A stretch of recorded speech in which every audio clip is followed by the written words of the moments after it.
আসসালামু আলাইকুম। আলহামদুলিল্লাহ, আজকে আপনাদের সাথে শেয়ার করব আজকে আমার খামারে কি কি কাজ ছিল সেই বিষয় নিয়ে। আজকে আমার খামারে মূলত কাজ ছিল এই যে পাখিগুলো, এগুলো লিটার চেঞ্জ করা হয়েছে। আর এখানে যে পাখি আছে এগুলো আগে ছালাই ছিল, ছালা চেঞ্জ করে লিটারে ছেড়ে দেওয়া হয়েছে। আর এপাশে ছোট পাখি আছে, এগুলো নিচের কাপড় গতকালকে চেঞ্জ করা হয়েছিল। আর পাশে আছে আমার মেশিনে যে কালকে বাচ্চাগুলো বের হয়েছিল, গতকালকে রাত্রে সেল করে তারপর মেশিনটা ভালো করে পরিষ্কার করে বন্ধ করে দেওয়া হয়েছে।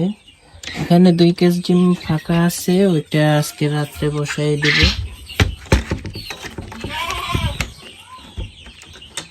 যে এখান থেকে ডিম নিব, তারপর রাত্রেবেলা মেশিনে আবার 2 কেজ ডিম বসাই দেব।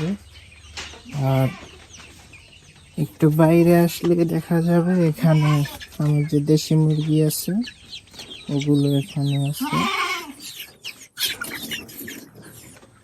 তো সবাই দোয়া করবেন আমার খামারের জন্য। আসসালামু আলাইকুম ওয়া রাহমাতুল্লাহ।